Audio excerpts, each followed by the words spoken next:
Good morning, church. There we go. I'll be reading from Ruth 2.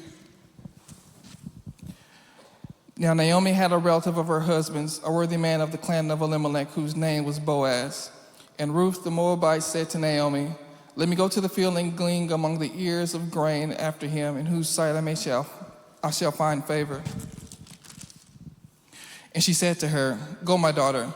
So she set out and went and gleaned in the fields after the reapers, and she had happened to come to the part of the field belonging to Boaz, who was of the clan of Elimelech. And behold, Boaz came from Bethlehem. And he said to the reapers, "The Lord be with you." And they answered, "The Lord bless you." Then Boaz said to his young man who was in charge of the reapers, "Whose young woman is this?" And the servant who was in charge of the reapers answered, "She is a young Moabite woman who came back with Naomi from the country of Moab. She said, 'Please let me glean and gather among the sheaves after the reapers.' So she came, and she has continued from early morning until now, except for a short rest." Then Boaz said to Ruth, "Now listen, my daughter, do not go to glean in another field or leave this one, but keep close to my young women. Let your eyes be on the field that they are reaping, and go after them. Have I not charged the young men not to touch you? And when you are thirsty, go to the vessels and drink what the young men have drawn." Then she fell on her face, bowing to the ground, and said to him, "Why have you found favor in your eyes? That you should take notice of me, since I am a foreigner." But Boaz answered her, "All that you have done for your mother-in-law since the death of your husband has been fully told to me, and how you left your father and mother in your native land and came to the people that you did not know before. The Lord repay you for what you have done, and a full reward be given to you by the Lord, the God of Israel, under whose wings you have come to take refuge." Then she said, "I have found favor in your eyes, my Lord, for you have comforted me and spoken kindly to your servant, though I am not one of your servants." And at mealtime Boaz said to her, "Come here and eat some bread, and dip your morsel into the wine." And she sat beside the reapers, and he passed to her roasted grain. And she ate until she was satisfied, and she had some left over. When she rose to glean, Boaz instructed his young men, saying, "Let her glean even among the sheaves, and do not reproach her. And also pull out some from the bundles for her, and leave it for her to glean, and do not rebuke her." So she gleaned in the field until evening. Then she beat out what she had gleaned, and it was about an ephah of barley. And she took it up and went into the city. Her mother-in-law saw what she had gleaned. She also brought out and gave her what food she had left over after being satisfied. And her mother-in-law said to her, "Where did you glean today? And where have you worked? Blessed be the man who took notice of you." So she told her mother-in-law with whom she had worked and said, "The man's name with whom I work today is Boaz." And Naomi said to her daughter-in-law, "May he be blessed by the Lord, whose kindness has not forsaken the living or the dead." Naomi also said to her, "The man is a close relative of ours, one of our redeemers." And Ruth the Moabite said, "Besides, he said to me, 'You shall keep close to my young men till they have finished all my harvest.'" And Naomi said to Ruth, her daughter-in-law, "It is good, my daughter, that you go out with these young women, lest in another field you be assaulted." So she kept close to the young women of Boaz, gleaning until the end of the barley and wheat harvest, and she lived with her mother-in-law. This is the word of the Lord. Thank you, Sabir. Thank you. Go ahead and be seated, man. We're glad you're here. Glad our teenagers, our high schoolers made it back safely from their retreat. I heard it was a great time. Man, it's awesome to hear you worship and to hear you sing. And we come to church, we worship, we sing. We don't do that to fill space till the sermon. We do that because we're commanded to by the Lord. We're declaring God's praise to Him, and we're singing over each other. And so, man, it's beautiful. God is doing some great stuff in this church. And folks, I think God is about to do something really big, and I don't know what it is, but I'm praying He brings revival into this church that leads to an awakening in this community. And man, I'm thankful to be here. I'm thankful that you're here. You know, I love the outdoors, right? I love the outdoors, and as a result, I love hunting.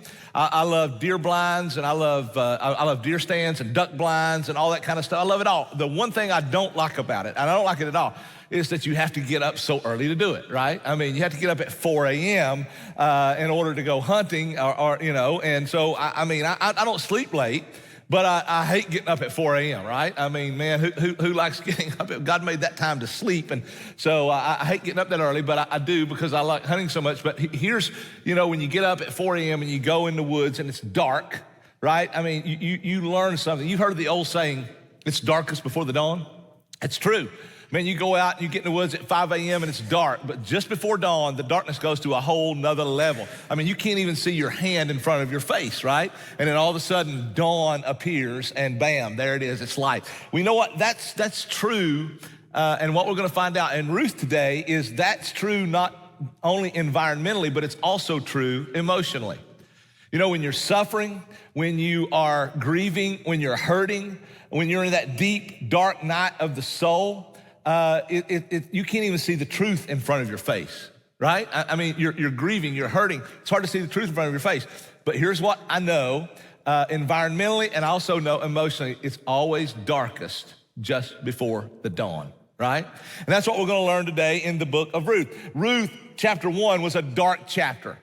It was a really dark chapter. Remember what happened? Let me recap for you if you weren't here so that you know where we are.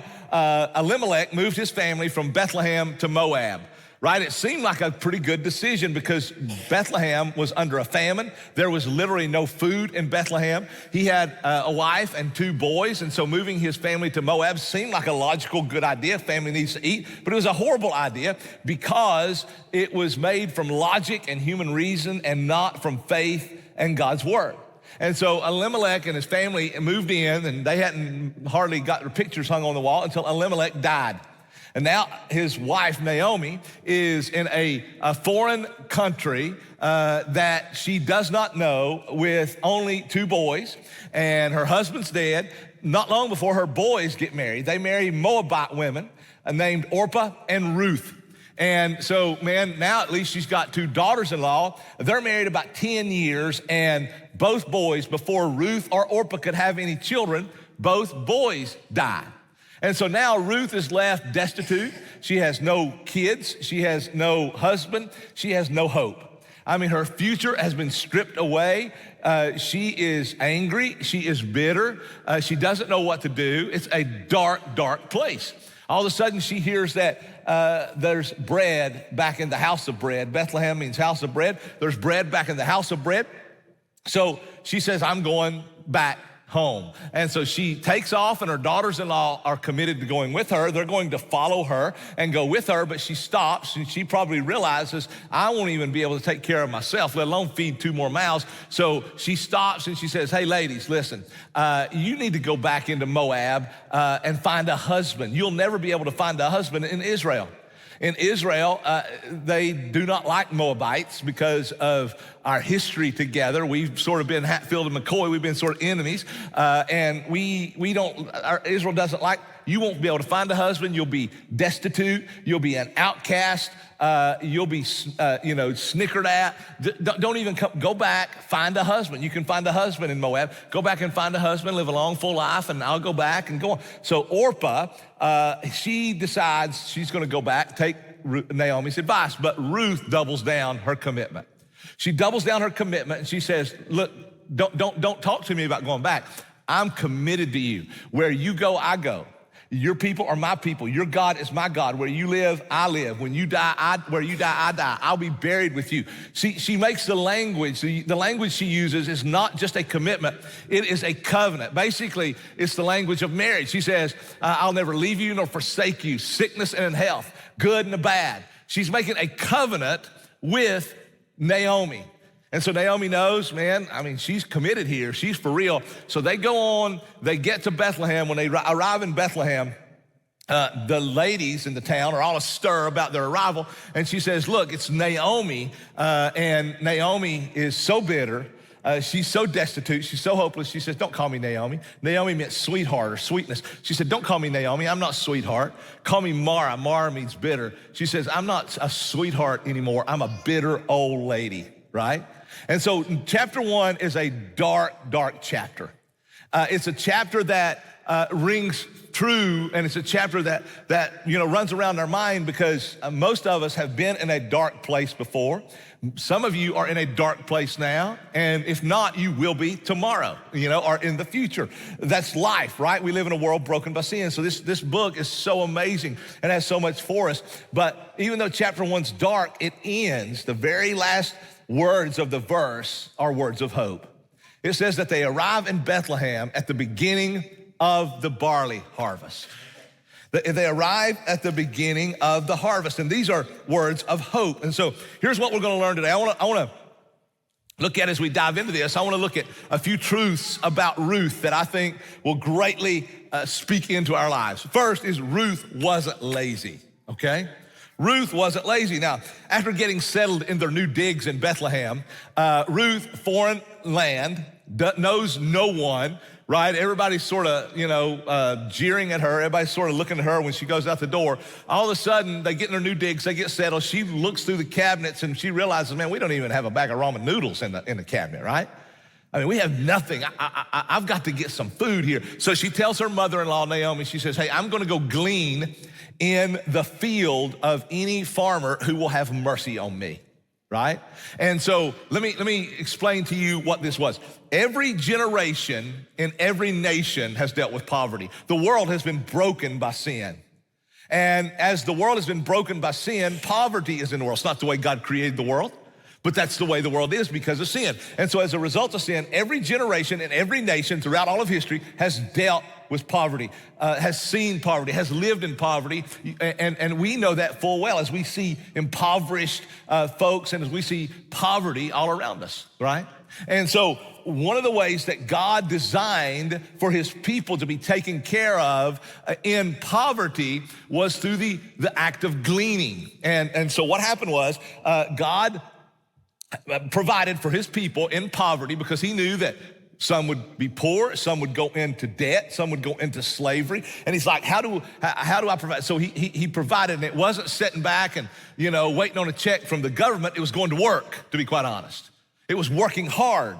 It was called gleaning. And here's what he did. Moses, in the law, said that the farmers, when they did their harvesting, that they were to leave in the corners some of their crop and in the sides of the field so that those who were poor, those who were impoverished, those who couldn't, find food otherwise would come into the field and they would work the field by picking up the scraps.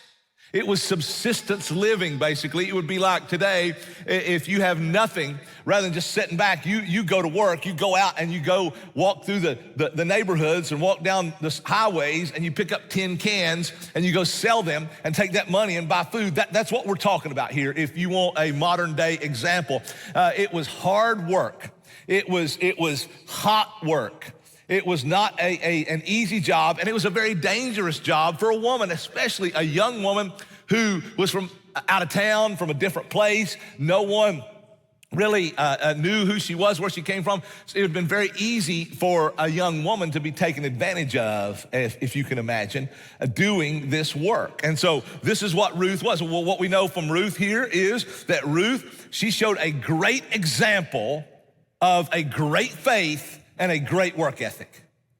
A great faith and a great work ethic. You see, Ruth fully believed. She loved the Lord. She had committed her life to Naomi's God, and we have to hang on to that, and you have to know that where this is coming from. She is a believer, and she didn't make just a convenient commitment to the Lord. She didn't make a cultural commitment to the Lord. She went all in with the Lord. And so she's got this great faith. She said, Naomi, we have no food. I'm going to go out and glean, and I truly believe God's going to lead me to a man, to a farmer who will be merciful to me. A great faith. I'm trusting God to put me in the right place.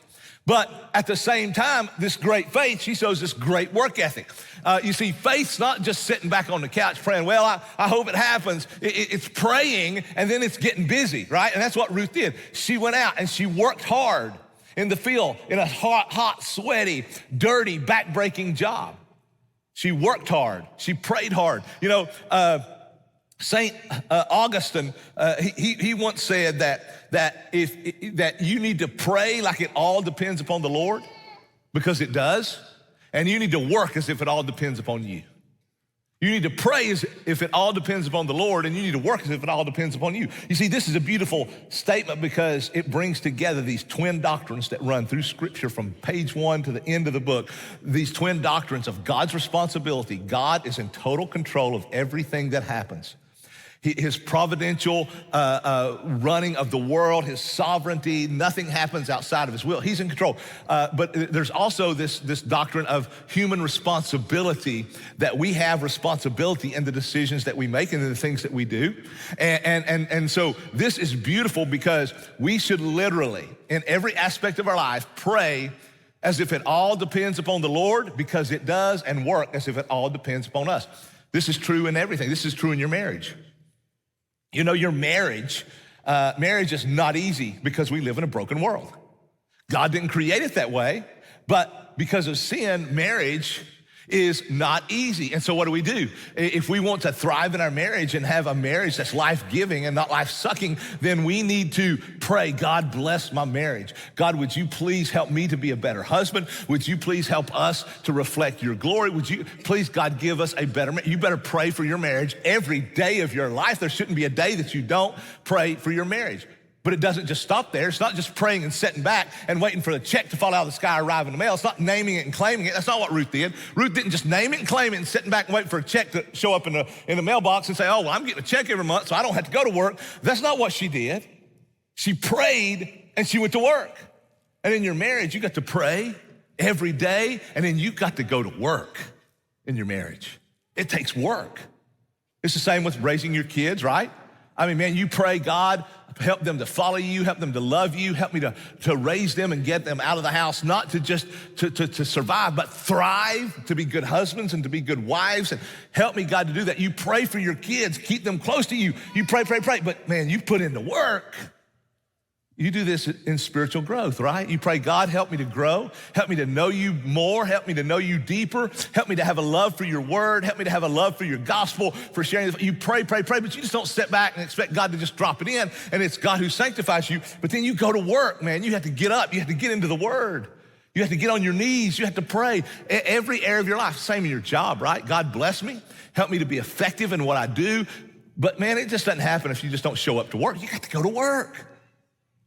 This is what Ruth shows us, and it's a great example for our faith. It's a great example for our faith as we pray hard and we work hard. We trust God with everything, and we get busy, right? And that's what Ruth did. Ruth had this amazing faith in the Lord, but she had this incredible work ethic. And it's important because it's one of the things that's going to impress Boaz. So Ruth wasn't lazy, right? But here's what we also know about Ruth is she wasn't lucky. She wasn't lucky.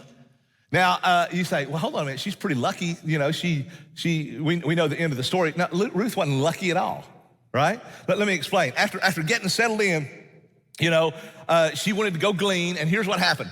Landowners in that day, they owned land a little bit differently than we do today, right? I grew up, my grandfather had a farm in East Tennessee. He had a several acre farm, and it was a working farm. We had cattle, and we had pigs, we had chickens, we had horses, and all that kind of stuff. And so, you know, he had a several acre farm, and then the neighbors had a farm, and, you know, but here's how landowners in this day own land. They would take a large, let's say it might have been a 100 acre, 200 acre field, portion of land, and rather than owning, you know, that, and then somebody else on the next farm, they would almost checkerboard it off, right? It was sort of like, you know, I mean, the greatest end zones in college football, Neyland Stadium, the checkerboards. What end zone's greater than that, right? But you think about the checkerboard, it was almost like they took a piece of land and they checkerboarded it, and each landowner would own a part of that checkerboard. He would own the square. And then he might not, and then other people would own this square, but he might own this square, and then a square here, and a square here, and a square there. So he might own several squares on that checkerboard, right? And so then it was set up with boundaries, with the boundary stones were set up to mark the boundaries of the land. And so Ruth, that's why Ruth said, I'm gonna go and find a farmer who will be merciful to me and allow me to glean in his field. Now, verse 3 says that Ruth just so happened to show up in the section of the field owned by Boaz. She just so happened to show up. And also we see that Boaz, that day, he probably owned several squares on that checkerboard, he would go to different squares every day, or he would go to different squares. But this day, after Ruth just so happened to show up in his field, he just so happened to show up in that field too, to check on his workers. And he just so happened to look out and see Ruth, right? I mean, he just so happened, man, she was lucky, wasn't she, that she went to that field at the exact time, at the day that Boaz would show up, and that he would just look out at all the women working and notice her. Man, she was lucky, right? Absolutely not. Luck had nothing to do with it. Why? Because let me tell you something, folks. There is no such thing as luck. You're not lucky or unlucky. There's no such thing, right? Now, we like to say, man, I'm lucky, right? Or boy, he's lucky. I mean, I say it too. I mean, I look out at some of you. Matter of fact, I look at some of you right now and I can say, some of you dudes, you are lucky because you should never had a woman you got, right? I mean, we talk about luck, but there is no such thing as luck, folks. In reality, there's no such thing as fate. There is a God who is in sovereign control of everything that happens. There's a God who's in sovereign control of everything. I don't know if I told you how I met Amy or not, right? But let me tell you how I met Amy. I had just turned 17 years old, and I had not been living for the Lord, to say the least, right? I had been in rebellion against the Lord. I was saved when I was 10 years old, but I went through a period of rebellion. I was not living for the Lord at all, and so my church came to Nashville from East Tennessee to a youth evangelism conference that they put on every year, and they still do. And so they came, and it was during that conference, to make a long story short, that God got a hold of my heart and brought me back to Him, and it was beautiful. It was amazing. I still remember it. It was awesome. He brought me back to Him. I just turned 17, but I had literally been in, like I said, in rebellion, and all the people that I was hanging out with were what? In rebellion. And so, man, I'm gonna come home from Nashville off of this spiritual high, and I'm gonna go right back into my buddies where I was hanging with, and that's not gonna work, right? I mean, you know what happens then. And so here's what God did. Man, the youth pastor comes walking back through the bus. We're coming home on the bus. It's dark. And you know where I am. I just turned 17, and I'm so quiet and everything, but I was obnoxious and loud, just like I am now. I was on the back of the bus, very back, with all the other obnoxious people, right? Raising a ruckus. And so the youth pastor comes back, and he knew that God had gotten a hold of my heart, and he said, hey, Pat, let me ask you something. Tomorrow at church, I mean, we're just talking less than 12 hours at this point, maybe 8-9 hours. Hey, tomorrow at church, can you give a testimony in the morning at worship service about what God's done in your life? And I said, hold on, you want me to speak at church tomorrow during the worship service? And he said, yeah, would you do that? And you know how shy I am, and I thought about it a second. I said, yeah, I'll do it. So, man, I'm sitting back here, and I'm having a good time with my buddies, and I'm thinking, I really got something to say. I got to say something. I don't know what I'm going to say. I got to get away from these guys because they're loud and obnoxious and crazy and having fun. I got to go up where I can think. And so I start walking up through the bus, and I'm gonna find me a seat that's quiet, up where the good kids are, up where it's quiet, and up where they're sleeping. And I'm gonna go up, and I'm gonna sit down, and I got to think about what I'm gonna say. So I went up. I made it not even halfway up through the bus, and there was an empty seat right on an aisle, as luck would have it.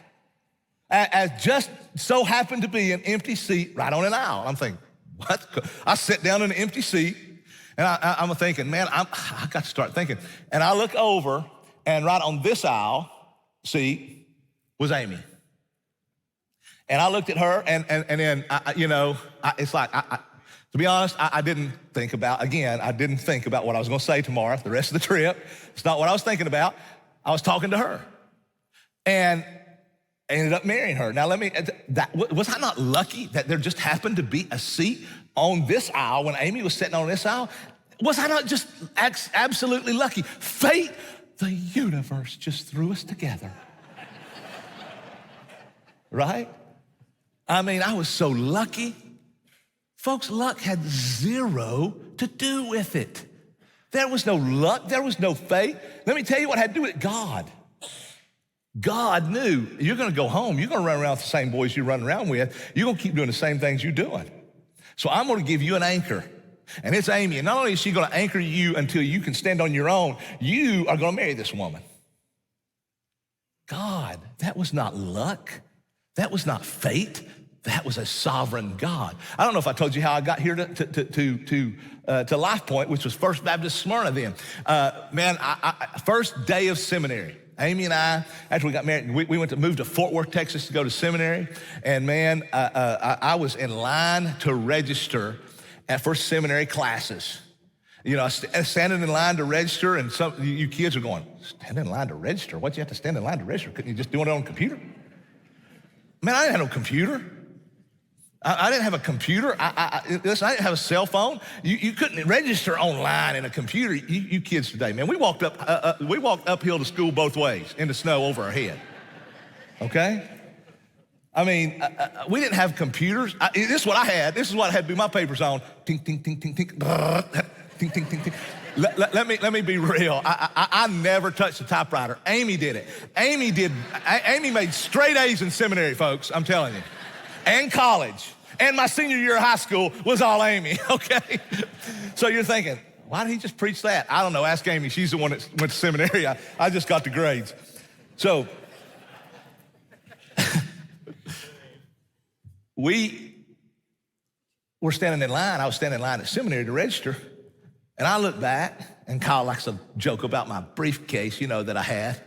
I look back, and this guy behind me, and I'm telling you, he's all tucked in and got them khaki shorts on, pants on, and he's all tucked in, and he's standing like this, you know, and all the time I'm like, who is this guy, you know?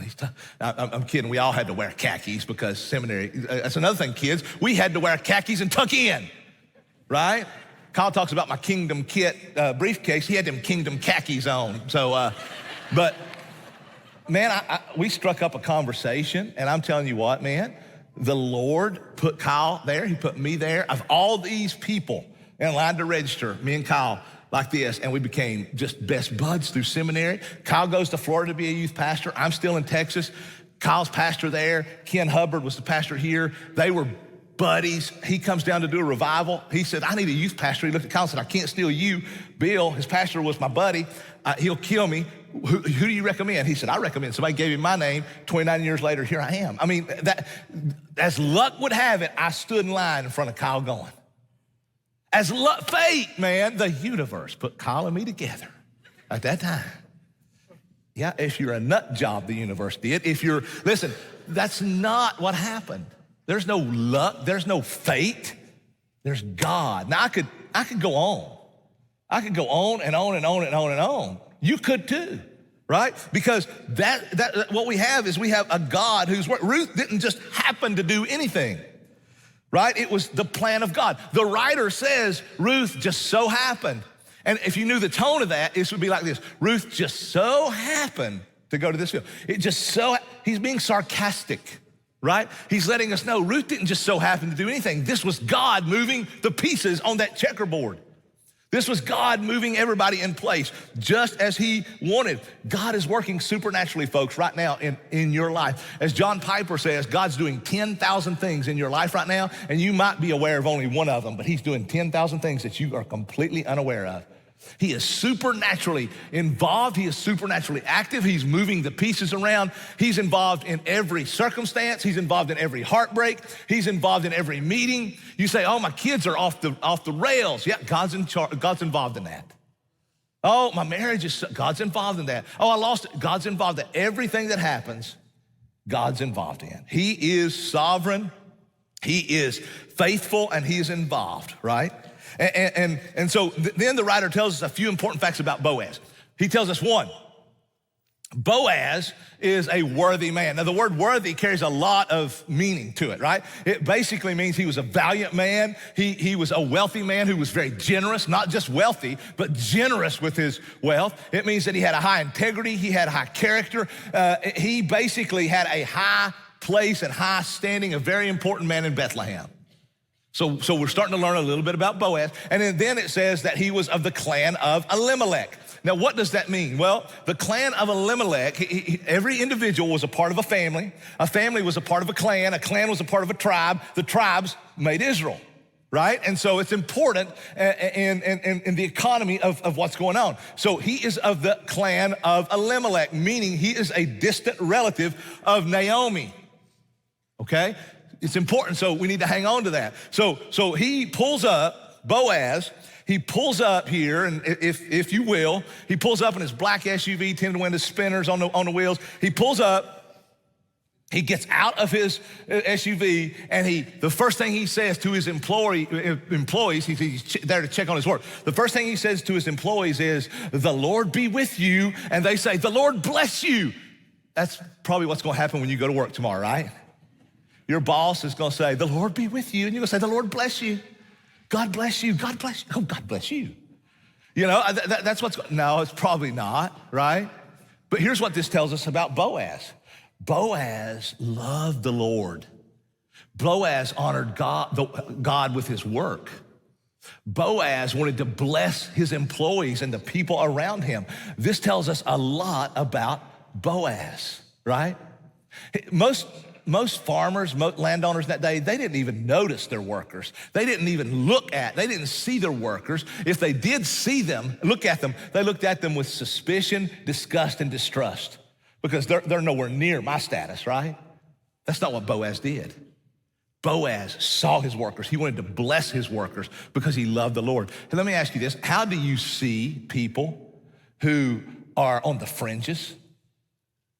How do you see people who are different than you, who are not on the same socioeconomic level as you? How do you see immigrants and migrants, aliens? How do you see people who don't talk like you, can't speak your language? How do you see people like that? What we learn from this is how you see people and how you treat people like that says a whole lot about your relationship and your walk with the Lord. Boaz wanted to bless people. No one was beneath him. He wanted to bless those that God had put in his life. And so Boaz, he looks over the fields, and as he's looking over the field, he's got all these workers, and he's got these females who are gleaning and working for him. And he looks over, and he just so happens to notice Ruth. Out of all of them, he notices Ruth. And he said, "Hey, whose is she?" In other words, he said, "Well, I don't have to bless her because she's already blessed, if you know what I mean," right? And so basically, notice he says, "Whose is she?" He didn't say, "Who is she?" That's what we would say. We'd say, "Who is that girl?" But he said, "Whose is she?" It's an identification with her family, with her clan, which is important. Whose is she? And his foreman said, "Well, she's not a part of a clan. She's not from around here. She's the Moabite woman that come home with Ruth." And all of a sudden it clicked with Boaz. Boaz said, "Oh, hold on. I know, I've heard of this woman. I've heard of her. I know everybody in town knew about her because, you know, the gossip train and everybody's talking about, hey, Ruth, Naomi come home. It's gone all through town. Everybody's been talking about Ruth and Naomi. I've heard about her. I've heard about how she literally left her parents to come with her mother-in-law. She left her hometown to come to a country that she didn't even know, and no one knew her. She left everything because she was so committed to her mother-in-law and loyalty that she was willing to sacrifice her future, a husband, kids. She was willing to sacrifice everything because she was so committed to her mother-in-law. I want to meet this woman. Man, I am impressed with this woman. Not only that, the foreman said, "Well, I'm telling you, she's been out here working all day long in this hot sun. She's only got out of the sun for a small break. Man, she's been busting it. I mean, she has been back-breaking, sweating, hard work." Man, Boaz, I got to meet her. He brings her over and he said, hey, I have heard all about you. I've heard about your commitment. I've heard about your loyalty. I've heard about what you did for your mother-in-law. I see you out here working hard. Your work ethic is amazing. You obviously, I've heard about, at this time, they had probably heard that she was a convert to God. You obviously really have this relationship with God because of your loyalty and your covenant commitment that's selfless. Man, you're working hard. I've heard about you. And here's what I want you to do. Man, I hope the Lord repays you because you are absolutely a committed person. And so here's what I want you to do. I want you, until harvest is over, I want you to stay in my field. That would last probably 7-8 weeks. I want you to stay in my field and don't go to another section of this field. You stay in my field. Okay? Not only that, you stay with my young ladies because I don't want anybody to assault you. I don't want anybody to come near you. And you, when my men go to drink, you drink with them, and which was absolutely upside down because the women would draw water for the men to drink. He's saying, well, my men draw water, you go drink with them. And I don't want you to be harmed. I want you to be taken care of. I want you to be protected. As a matter of fact, I've told my men, if they touch you, I told them not to touch you. So he's went to his men and said, hey, God bless you, brother. You touch her, you die. Right? I mean, I love you, and I hope you know God, and if you touch her, you're getting ready to see him face to face. Don't touch her. So Boaz is taking care of her. And then, Ruth has been looking for a merciful man, and she's found her knight in shining armor. I mean, man, it just so happens, right? That Ruth, she's found her knight in shining armor, and she couldn't believe his kindness. No one had spoken this kind of words to her since she's arrived. It's refreshing. It's a breath of fresh air. And Ruth realizes, she's seeing how he's talking to her. She realizes, this guy's genuine. This guy's good. This guy's godly. He doesn't have an agenda. He's not doing all this to try to get something, if you know what I mean. He's doing all this because he genuinely wants to bless me. That's what she notices. And she says, what have I done to earn this kind of favor, right? I mean, you're a good man. And this is what godly men do. And listen, here's what we can learn just in chapter 2 right here. Here's what we can learn. If you're single, if you are a teenager, here's what you need to know really quick. Man, you're looking for your spouse when you are in a dating relationship, especially as you get older and older in high school. You're not dating for fun. That's when you get in trouble. If you're out of high school, listen to me, you don't date for fun. That's when you get into trouble, okay? You date for one reason and one reason only, and that is to find a spouse. And as soon as you know that woman or that man, if you're dating in a dating relationship, as soon as you know, I ain't marrying this guy, ain't no way, then it's over, right? You tell him, you tell her, don't you drag her along, guys. You tell her, it's over, I'm done, right? I love you, I'm sorry, I love hanging out with you. We're friends, but it's over. Outside of that, it's fun, right? And as fun is when you get in trouble. And so when you're looking for a spouse, Ruth and Boaz are great examples of what you need to be looking for. Number one, they both love the Lord. And they didn't love the Lord on a cultural or on a convenient, I'm a Christian basis. They went all in and they loved the Lord. And then it affected how they treated other people and how they saw the world. It affected their work ethic. It affected how they treated people. It affected their character, their integrity. You see, what attracted Ruth to Boaz wasn't his abs, guys, right? It wasn't his abs. What attracted Boaz to Ruth, it wasn't, the shape of her curves. It wasn't, her hair. It wasn't how nice she looked. It wasn't any of it. The first thing that attracted them was their faith, was their love for the Lord and their character and integrity. Now, I'm gonna tell you, I truly believe you should be attracted physically to, your spouse, the person you're marrying. I understand that. You need to have a physical attraction, but understand that whatever you're physically attracted, oh man, that dude has got some abs. Ladies, well, I promise he might today, but they're not always gonna be abs. That six-pack's gonna turn into a keg, right? He's got Yosemite Sam probably somewhere. Matter of fact, if he's got Yosemite Sam, you probably need to say, I'm out, right? But he's got Yosemite Sam with them 6-shooters tattooed somewhere. There's gonna be a day when them 6-shooters that's doing this is gonna be pointing down because they're gonna sag. And that's why I'm saying you might need to be on because them 6-shooters are going da-da-da-da-da. Not up. Guys, man, those curves, they're gonna get curved. She's gonna have babies, they're gonna get curvier, right? My point is this, looks, I think you need to be attracted, but all that fades. That's gone, and when that's gone, if that's what it's about, listen, then we start having trouble. Character, love the Lord, character, faith, integrity.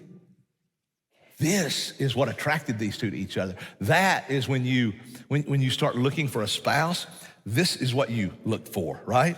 This is what you look for. So Boaz, After this, he takes her to the cafeteria. Man, he buys her lunch, right? He buys her lunch, and then he gets a to-go meal. He orders a to-go meal, so she takes it home to Naomi. And so, I mean, man, and then here's what he does. He tells his guys, he says, hey, come here, guys. Not only do you not touch her, here's what I want you to do. She's gonna stay in my field until the harvest is over. And what I want you to do is when you're harvesting my stalks, I want you to look where she's at and drop some stalks in her path so she'll have plenty of grain to glean. Leave some stalks so she'll have plenty of grain to glean. And so at the end of that day, first day, it says that Ruth had an ephah of grain. Now, I know we don't measure things in ephahs, so let me tell you, it was about 50 pounds of grain, roughly. 50 pounds of grain. You believe, that's a lot of grain. Now, they don't have ramen noodles in the cabinet. Now she's taking 50 pounds of grain home. Now, he told her to stay. Think about this. He told her to stay in his field throughout all the harvest. 7 more weeks probably. And if she does this every day, she's gonna have 2,500 to 3,500 pounds of grain, depending on roughly 50 pounds. Unbelievable. She hit the jackpot. She was so lucky. Think about the luck of that moment. Man, she went out and found that field where it just happened to be Boaz's field. He happened to be there that day. He happened to look at her. Well, how lucky. There's no luck in it because luck doesn't exist. Right? Luck doesn't exist. Fate doesn't exist. Let me tell you what does. God. God is in sovereign control of everything, folks. Listen, let me tell you something. What's happened to me over the last 4 months, if I believed that anything was by chance, if I believed that was by chance, if I believed that it was just, some random chance that Amy died, and if I believed that, just a stroke of bad luck, let me tell you where I wouldn't be this morning, right here on this stage preaching to you. I wouldn't be sitting in that chair because I wouldn't care if that's what I believed. But that's not what I believe. I believe a God who is in control, and because of God who is in control, what happened 4 months ago, it's not meaningless. I don't understand it. It has led me to a dark night of the soul. It's led me to a dark place. Just like you. Some of you, you've been there. You're there now, you're going to be. But I know it wasn't chance. What I know is God is in sovereign control of everything. And when I can't see it, and sometimes my heart doesn't connect with my head because my head knows the word and my heart, sometimes it's all it connects and it's synced up, but sometimes my heart doesn't feel what my head knows. You know what I mean? And when that happens, I've just got to go with faith because what I know God's word says, and I believe that God's in control. And so therefore, if my God is in control of everything, it might be dark today, and it's really dark, but it's always darkest before the dawn. The best is always yet to come for the believer. Always. It's the beauty of our God. The beauty is no matter what you've done. You see, this is the truth. The beauty is no matter what you've done in your past that you think is holding you back, you've messed up so bad, God is taking that and he's working that for good. He's in control of it. How else can he say, all things, not just some and not just what you do for me, all things, what you do for me, what you do for yourself, your flub ups as well as your championships, it all works together for good for those who love God and are called according to his purpose. That's the only way God can say that. He is in sovereign control of every meeting, of every circumstance, of every heartbreak, of every child, of every death, of every life. He determined when you would be born, where you would live, where you live today. He is in control, and it is all bringing about his glory and his plan, and you're good. And you can't see it sometimes. Just like Ruth couldn't see it. Ruth had no clue. We know the end of the story. Ruth had no clue. It was so dark, she couldn't see her hand in front of her face. It was so emotionally dark, she couldn't see the truth in front of her face.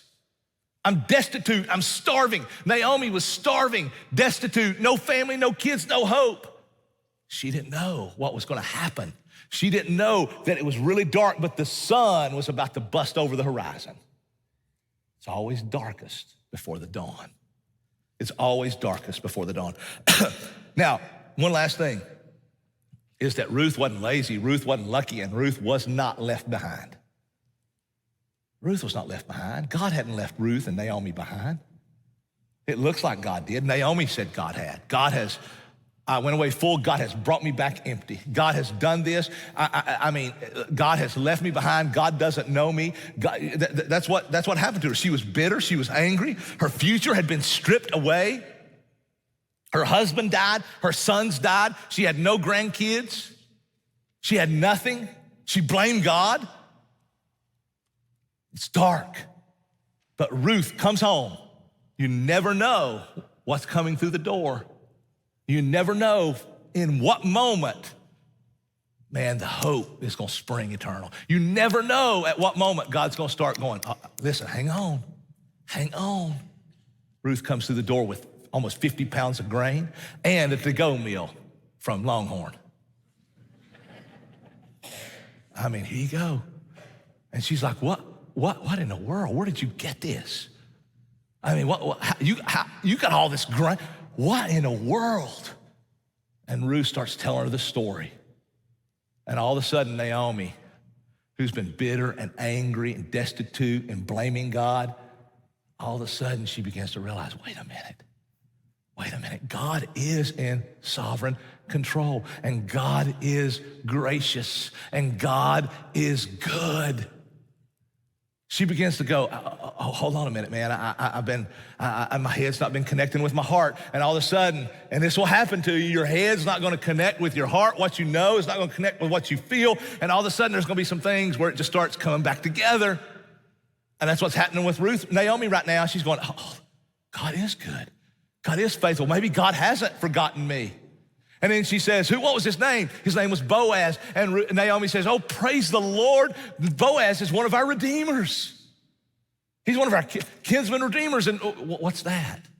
Well, I'm gonna get into it next week, so I'm not gonna go into it in detail now, but here's God had set up because of the inheritance in Israel and because of to take care of the widows and that the widows would maintain their status and that the land would stay in the family and that the inheritance would stay in the family. Here's what God did to take care of his people. God had instituted a kinsman redeemer, which basically says that if God's people were to go into slavery or indebtedness or to lose, about to lose their land, that their closest, the redeemers, which would be kin in their family and their clan, could redeem their land for them so that it stays within the clan. In some circumstances, that they would even marry if a widow now is widowed, that his brother, her dead husband's brother, would marry her, or if she didn't have a brother, like Ruth's brother-in-law also died.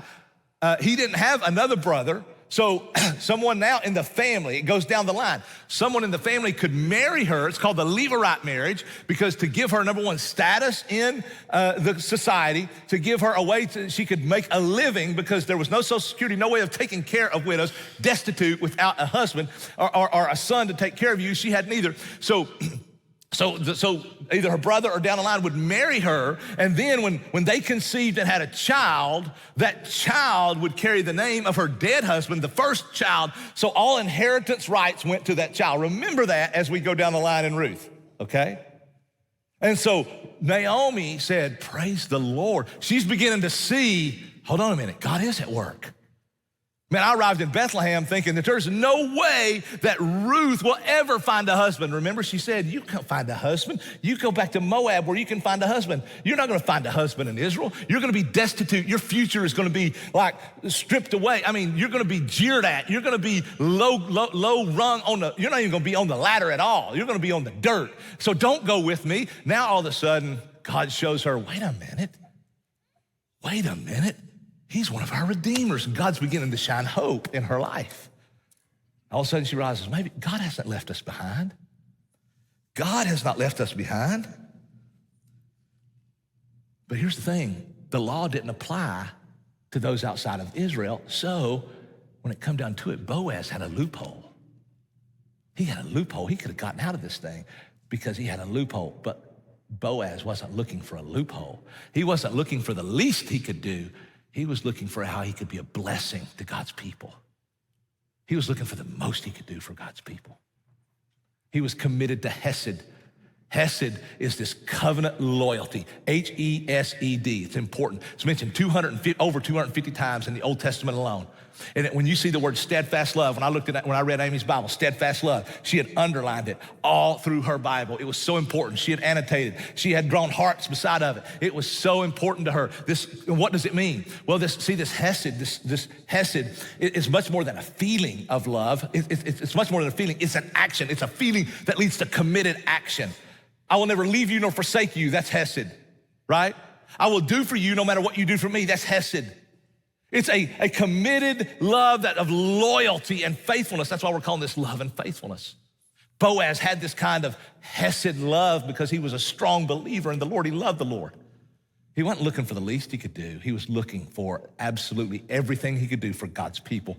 And now Ruth, here's the great thing about Ruth. Ruth has believed in Israel's God, and now Ruth is getting to taste what it's like to be a part of God's people. She's beginning to taste what it's like to be a part of God's very people and experience hesed from God, but from each other. This covenant, this commitment, this loyalty. And Boaz's actions toward Ruth are an example for us today of God's steadfast hesed love for us and of what our commitment to God should be and our commitment to each other because of God's commitment to us. It's this example. So chapter 1 ends with hope. You see why chapter 1 ends with hope? When it says, and they arrived at the beginning of the barley harvest. All of the darkness in chapter 1. But before he ends, but it was the beginning of the barley harvest, letting us know what's coming. There's hope. Chapter 2 ends with hope too. Chapter 2 tells this story and then it ends with hope. What's the last few words? The last few words of the chapter say, and Ruth lived with her mother-in-law. Why do you think it says that? Ruth lived with her mother-in-law. Why? Why do you think it says that? Well, why did she live with her mother-in-law? Who lives with her mother-in-law? Somebody's not married. What do you think is about to happen? It's dark. They have no food in chapter 1. They have no husbands in chapter 1. They have no place in society in chapter 1. But they arrived at the beginning of barley harvest. I'm getting ready to feed you abundantly. Your bellies are empty, but they're going to be full. Chapter 2 tells a story and it ends with, and she lived with her mother-in-law. You have no husband. I'm getting ready to bless you with an incredible husband who loves the Lord. I've taken care of your hunger physically, and I'm getting ready to take care of your hunger for a husband. It's always darkest before the dawn, folks. It's always darkest before the dawn. Philippians 4:19 tells us this. We need to hear this today. Philippians 4:19 says, and my God, not the universe. The universe can't do anything that God doesn't tell it to do. And my God will, not might, not could, will supply every, not some, not sometimes. My God will supply every need of yours according to his riches and glory in Christ Jesus. How rich is God? He just owns it all. That's what he has to pull from to supply your needs. And he promises, I will supply all your needs. God hasn't forgotten you. When you're grieving, when you're suffering, when you're hurting, when your kids have gone off the rails, your husband might have walked out the door, you lost your job, you got a bad medical report, your finances are in the tank. God, where are you in this? I don't understand. I've been faithful. I don't understand. I know you felt that way. I felt that way, believe me. Where are you? I don't understand. I've been faithful. I've served you all these years. Do you even see me, God? I know.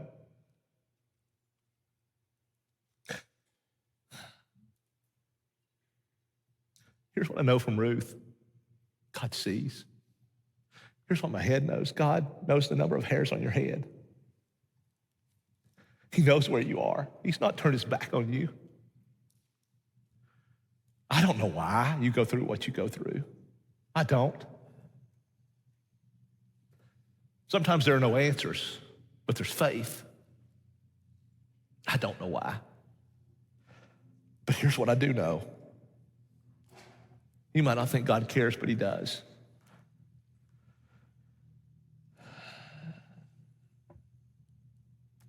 You might not understand what God's doing or why, but you got to remember God's too wise to make a mistake. And he's too good to be cruel. He's too wise to make a mistake, and he's too good to be cruel. Oh, it's dark. Some of you are in a dark place right now. Some of you have been in a dark place and you know this. And if you haven't, you're going to go through it. I'm sorry. How do you know that? Why would you say that, Pat? Because we live in a world that's broken by sin. That's why I can say that. That's a reality. You're going to be in that dark place. And please remember, when you're there, it's always darkest before the dawn, because sometimes you're going to want to give up. 4 months ago, I didn't ever want to preach again. I didn't want to do this. Dark.